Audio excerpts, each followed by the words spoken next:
इस तरह से बाउंड थे, कुछ ना कुछ इनके दरमियान फोर्सेस ऑफ अट्रैक्शन थी, तो ये भी क्या हो जाएंगी, इन फोर्सेस अट्रैक्शन भी ब्रेक होना शुरू हो जाएंगी, इस तरह से ब्रेक होना शुरू कर देंगी ये फोर्सेस ऑफ अट्रैक्शन। तो इस तरह से ये भी जो पार्टिकल्स हैं इनकी फोर्सेस ब्रेक होने की वजह से ये एक्सपेंशन पहले आएगी, लिक्विड के अंदर पार्टिकल्स के अंदर एक्सपेंशन आएगी, उसके बाद जो पार्टिकल्स हैं वो डिफरेंट डायरेक्शंस में मूव करना शुरू कर देंगे। तो ये हमारे पास सिर्फ ट्रांसलेटरी मोशन नहीं होगी, बल्कि आप इसको कह सकते हैं रैंडम मूवमेंट हो सकती है, और जस्ट लाइक गैसेस। तो ऐसा पॉइंट एक आ जाएगा जब टेम्परेचर का ऐसा पॉइंट जिसमें हमारा लिक्विड जो है वो गैस में कन्वर्ट होना शुरू हो जाएगा, इतनी आप हीट अगर दोगे, वो पॉइंट जो कहलाता है वो बॉइलिंग पॉइंट कहलाता है किसी भी लिक्विड का।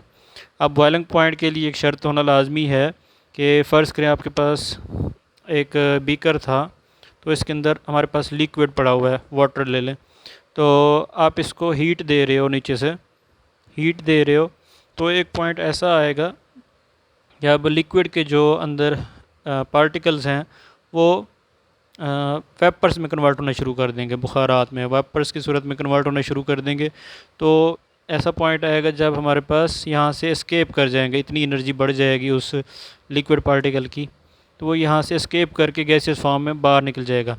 अब यही जो पार्टिकल्स बाहर निकलते हैं ये कुछ ना कुछ प्रेशर वापस डालते हैं इसी लिक्विड के ऊपर। ये प्रेशर जो होता है ये कहलाता है वेपर प्रेशर, क्योंकि वेपर्स की वजह से प्रेशर अप्लाई हो रहा है इस लिक्विड के अंदर, तो वेपर प्रेशर कहलाता है। अब दूसरी एक डेफिनेशन बॉइलिंग पॉइंट की ये भी है, जब vapour of a liquid becomes equal to atmospheric pressure.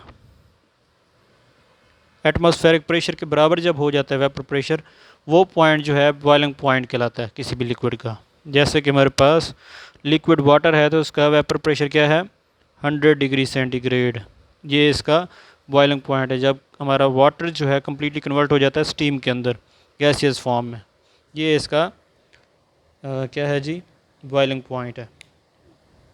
इसके बाद नेक्स्ट आ जाते हैं हम गैस के ऊपर।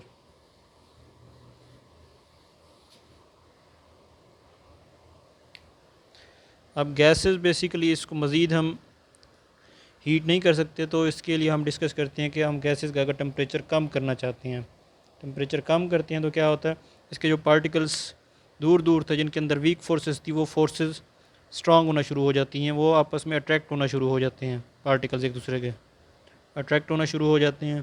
तो जिसकी वजह से फोर्सेस जो हैं अट्रैक्शन की वो स्ट्रांग होना शुरू हो जाती हैं, बढ़ जाती हैं फोर्सेस, जिसकी वजह से आप क्या कह सकते हैं, फोर्सेस बढ़ने की वजह से कि जो इनके पार्टिकल्स हैं वो क्लोज आ जाते हैं। इसको हम नाम देते हैं कंडेंसेशन का, यानी ये अपोजिट है एक्सपेंशन के, कंडेंसेशन का प्रोसेस। कंडेंसेशन यहाँ पे वकूफ़ पज़ीर होगी, कंडेंसेशन का प्रोसेस होगा तो हमारे पास जो गैसेस के पार्टिकल्स हैं वो क्लोज आ जाएंगे, फोर्सेस ऑफ अट्रैक्शन वीक हो हमारी स्ट्रांग हो जाएंगी, तो जो गैसेस है वो कन्वर्ट होना शुरू हो जाती हैं किस में, लिक्विड के अंदर। अब ऐसा पॉइंट जिसमें गैस कम्प्लीटली कन्वर्ट हो जाती है लिक्विड के अंदर, उसको हम नाम देते हैं फ्रीजिंग पॉइंट का, फ्रीजिंग पॉइंट। जैसे कि हमारे पास लिक्विड वाटर का है, जो वाटर हमारे गैसेस फॉर्म में है उसका लिक्विड में कन्वर्ट होने का जो है वो क्या है, 0 डिग्री सेंटीग्रेड।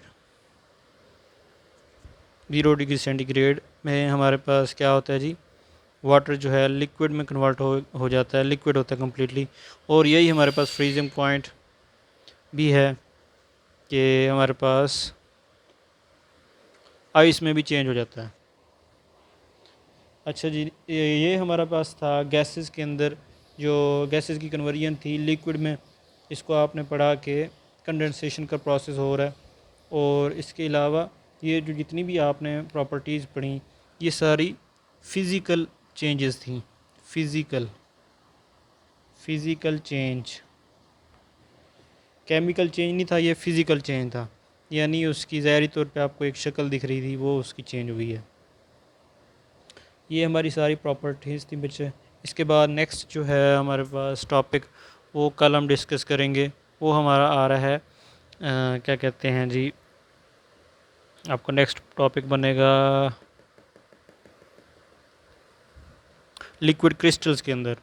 लिक्विड क्रिस्टल्स आपका नेक्स्ट टॉपिक है, वो इंशाल्लाह हम कल स्टडी करेंगे। यहाँ तक आपने तैयार कर लेना अच्छे से। कल इंशाल्लाह नए टॉपिक के साथ मुलाकात होगी। अल्लाह हाफिज़।